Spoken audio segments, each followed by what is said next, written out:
Magandang umaga, Manong Ted at DJ Chacha. Ano ho bang ibig sabihin kapag po binanggit na si Bato de la Rosa ngayon ay nasa ICC wanted list na? Ibig lang sabihin nito, Manong Ted, meron pong ICC arrest warrant laban po sa taong yon, kay Senator Bato. At ibig sabihin po, wala pa po siya sa kustudiya ng ICC. Kasi mahalaga po, nasa kustudiya po ang isang suspect kasi yan po ang talagang magsisimula po ng proseso sa ICC.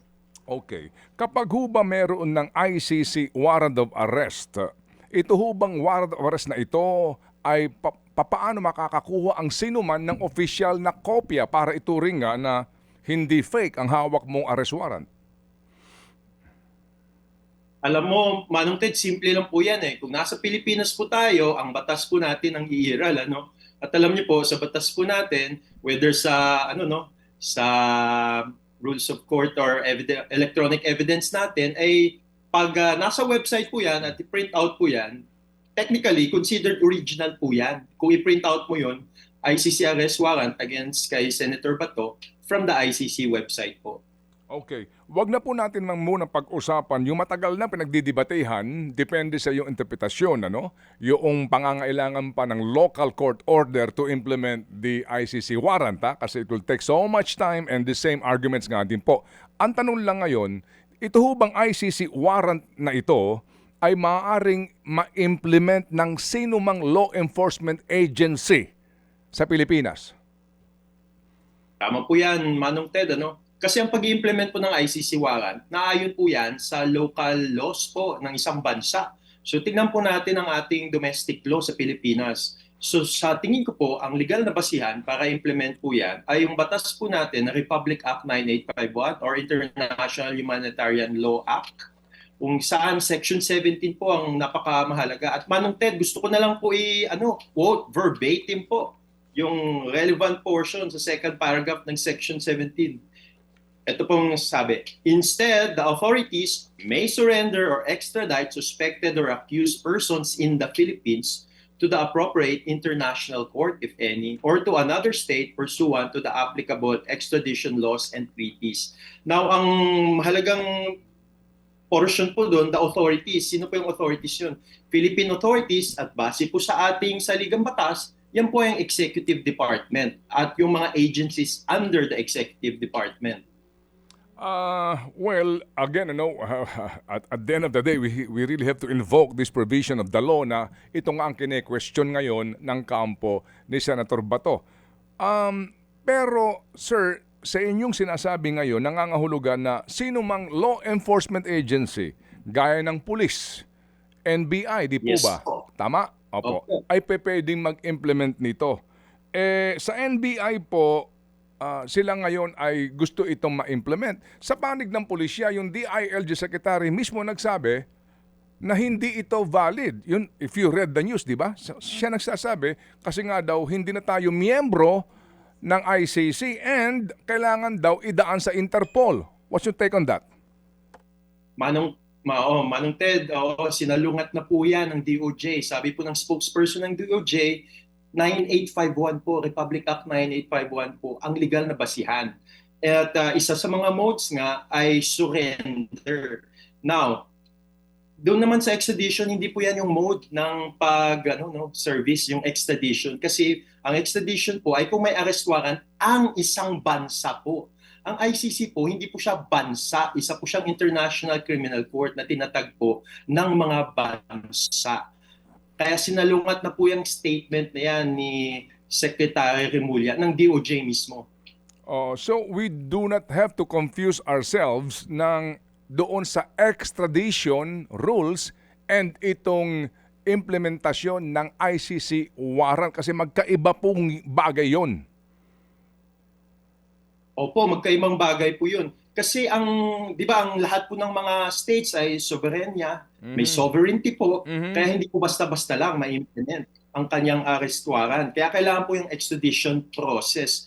Ngunit ang International Criminal Court, hindi po siya banyagang korte, hindi po siya foreign court. Isa po siyang permanenteng International Criminal Court na tinatagpo ng mga bansa. At Alam niyo po, Manong Ted, naging party po tayo sa paglatag po ng Rome Statute noong 1998. Nagpadala din po tayo ng delegasyon po doon sa Mhm. Roma. Mhm, mm. Kaya hindi po lingid po yan sa kaalaman ng ating mga senador. Kaya po, nung pinasa po ang RA 9851 noong Disyembre 2009, mahalagang punto po yun kasi hindi pa po tayo parte ng Rome Statute and yet pinasa na po ng ating Kongreso. Kasama na po dyan ang Senado. And it will be interesting enough, ano po, attorney, sa ating tagapakinig, to research sino ba mga author ng batas na ito, ironically. Sino ba ang Opo. nag-aproba ng mga senador na nakaupo ngayon at siya pong mga nagsulong nito panahon pa ni Miriam Defensor Santiago? No? At na lang, Manong Ted, bumoto din pong Senado, 17 votes po, noong 2011 para po maging parte tayo ng Rome Statute. Ang isa pong mga bumoto po doon ay si Senator Alan Peter Cayetano. Pwede niyo pong ma-check po yan. Including the authors po nitong Republic Act na pinag-uusapan natin. Anyway, yung pong argumento na iba nga yung nangyari sa panahon ni Pangulong Digong, hinuli siya, may arrest warrant, pero idinaan sa Interpol. Yan po sinasabi ng iba mati po ng DILG na hindi, dapat idaan pa sa Manong Ted, Is that necessary? Manong Ted, ganito lang po ang Interpol. Ang Interpol po ay taga-abot lang po. Kasi ang Office of the Prosecutor po ng ICC at Interpol, mayroon po silang Memorandum of Agreement. So kung mayroon na pong na-issue, napalabas ang ICC na arrest warrant, napadaan po ng Office of the Prosecutor sa Interpol. Ngunit, ang Interpol po, wala po siyang pulisya, wala po siyang tsapa. Isa lang po itong international organization kung saan po nakikipag-ugnayan ang mga bansang miyembro po nito. Kaya sumatotal po, ang pag-implement po ng isang ICC arrest warrant ay nasa sa bansa pa rin yun, sa Pilipinas pa rin. Kaya ang legal na basihan pa rin po ay RA 9851. Kaya yung rason, ang dahilan po na dapat Interpol ang ating sundin, hangin po ang rason po yun. Alright, so nangangahulugan po na ang dapat ang PNP na law enforcement agency, ang NBI hindi na hihingi pa ng Interpol red notice o anumang pong dokumento galing sa kanila to effect the arrest. Hindi na po. Kasi taging tagapag-abot lang po yan. Opo, ang Interpol. Okay. Para na rin po nating sabihin, sana po merong pinadalang LBC o DHL o anuman. Oo. Now, Manong Ted, nasa practice na rin po natin, state practice natin, na pinatupad po natin ang isang ICC arrest warrant. Ano pong state practice ng Pilipinas? Doon po sa ginawa ng PNP at ibang law enforcement agencies na pag-aresto kay former President Rodrigo Roa Duterte. Kaya dapat po hindi po naiba ang kalagayan ni Senator Bato sa kay former President Duterte. Opo. Kapag ho ba sinasabi nga na ito pong si Ginoong De La Rosa ay nasa ICC wanted list na, kapag siya ho ba ng ibang bansa, mapunta po sa ASEAN countries o anuman po mga bansa, siya ho ba'y maaring hulihin doon ng mga law enforcers doon? Now, ang tanong na naman pong malaki dyan ay kung willing po silang i-enforce po yun, ipatupad. Now, ang talagang merong obligasyon na ipatupad po yun ay mga bansa saan man sa mundo na miyembro po ng Rome Statute. At sa Asia po, ang mga miyembro niyan, example po ay Japan. Isang example lang po yan. Kaya kung miyembro po sila, dapat po ipatupad nilang ICC arrest warrant kung nandoon po si Senator Bato. Nangangahulugan po na ang requisite nga po dito para siya ay hulihin sa ibang bansa kung yung bansang ito ay miyembro ng ICC at willing to enforce the warrant. Alam mo, Manong Ted, kung talagang miyembro siya ng ICC, hindi na po siya dapat willing. Obligasyon na po niya na ipatupad po yun. Kasi nasa tratado po yan, nasa kontrata na yan sa Rome Statute. Now, ang mga bansa po na hindi po miyembro ng ICC, pwede rin po nilang i-implement, pwede po nilang ipatupad kung willing po sila. Yun po yung kaibahan. At kung meron silang batas para ipatupad po yan. Okay. Ngayon po, attorney, Wala ho naman daw record pa ang immigration na si Ginoong De La Rosa ay nakalabas na po ng Pilipinas. Sa mga nakikinig ngayon sa atin na law enforcement agencies, particular po ang pambansang pulisya at mga kagawad ng NBI, kapag ho ba nila nakita si Ginoong De La Rosa, maaari ba nila siyang mapayapa na arestuhin gamit ang ICC warrant na ito? Pwede po yan kasi mayroon naman pong ICC arrest warrant at mayroon naman pong legal na basihan. Kaya nga po sa Section 17, Manong Ted, nakalagay Philippine Authorities. Authorities, naka-plural po. Kasi yan yung executive natin, acting po through the law enforcement agencies po. Kaya pwede po, PNP, NBI po.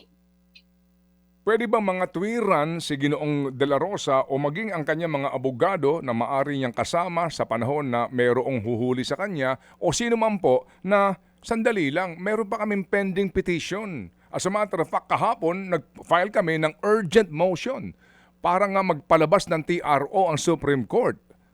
Pwede ba maging katwiran niyo na huwag niyo muna kaming galawin kasi meron pa kaming pending petition eh. Hindi po, Manong Ted, hindi po pwedeng argumento. Kasi ang jurisprudence po ng ating Supreme Court, ang executive po, presume constitutional ang kanyang mga ginagawa, ang kanyang mga action, unless meron pong TRO ang ating mga korte. Kung wala pong TRO, talagang ibig sabihin, wala pong legal na balakid sa gagawin man ng executive department. So nangangahulugan po na yung inilabas po na desisyon ng Supreme Court for the both sides to respond, no? Binigyan po ng tig 3 araw bawat isa ay hindi nangangahulugan ng TRO. Hindi po nanguhulugan kasi ang TRO, ibig sabihin, Manong, kailangan po may ipalabas po ang Supreme Court. Wala pong ipinalabas ang Supreme Court. Tapos yung 72 hours po, hindi na po out of the ordinary yan. Naging petitioner din po ako, lawyer, sa mga kaso sa Supreme Court, ang malalaking mga kaso.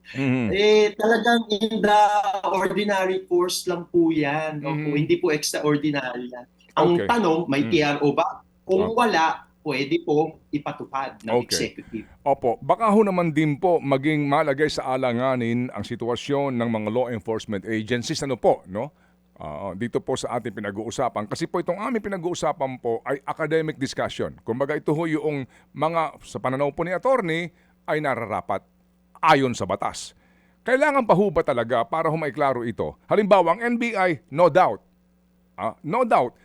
Bagamat ang nangyari nga pong putukan, may order daw na huwag silang mag-enforce sa loob ng Senado. Stand down, yan po ang sinasabi ho ng Malacanang maging ng NBI, no?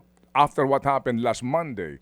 But definitely, ang NBI nandoon po sa labas ng Senado kasi nga inaabangan din si Senator Bato because they have allegedly nga the mandate to arrest him based on the ICC warrant.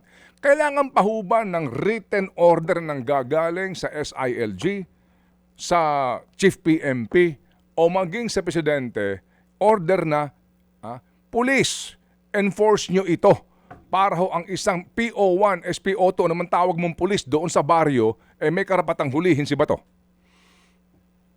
Ay, hindi po. Ang order po kasi pwedeng written, pwedeng verbal. So hindi po kailangan na written po. Now, ang tanong, mayroon ba talagang written order nung panahon ng pag-aresto kay Mr. Duterte in accordance with an ICC arrest warrant?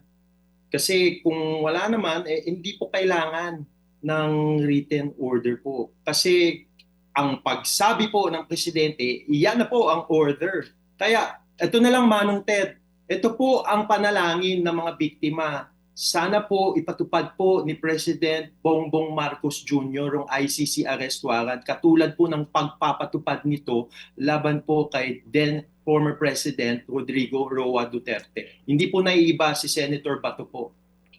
Ngayon po na wala na sa quote-unquote protective custody ng Senado si Ginoong De La Rosa at di ho natin alam kung nasa saan na. Ano po ang inyo pong panawagan sa ngalan din po ng mga pamilya ng mga biktima ng war on drugs? Sa ating Pangulo, sa ngalan po ng mga biktima ng war on drugs, matagal na po sila naghihintay ng hustisya at katotohanan. Mga Pilipino din po ang pinaslang nung war on drugs sa ilalim ni Chief PNP Bato de la Rosa. Kaya gusto po nila ng mga ustisya po at katotohanan. Kaya sana po ipatupad po ang ICC arrest warrant laban kay Senator Bato kung paano din po ito pinatupad laban kay former President Duterte. Katotohanan at ustisya lang pong hinihingi ng mga biktima ng war on drugs. Yan po ang panawagan sa pamamagitan po ni Attorney Gilbert Andres. May tanong ka ba ba? Chat, please. Yes, oo. Attorney, meron po ba kayong mensahe dito sa mga senador na nagsasabi ngayon na itong nangyari kay Senator Bato, this is not an escape kasi hindi naman daw po valid itong ICC arrest warrant. Ano pong gusto niyo sabihin sa kanila? Well, sa ating mga senador, talagang gusto po natin ng isang Senado na nirerespeto ang kanyang independensya, nirerespeto ang kanyang kapangyarihan. Ngunit ang tanong ko naman po sa mga senador, mayroon po ba tayong self-respect para po respetuhin ang mga batas na pinasa nyo na rin po, kagaya ng RA 9851. Dinggin nyo rin po ang mga panalangin ng mga biktima para sa katotohanan at hustisya. Salamat po. Alright. Attorney Andres, muli po, salamat na marami sa pagbibigay po ng panahon sa aming pong programa. Maraming salamat po at mabuhay tayo.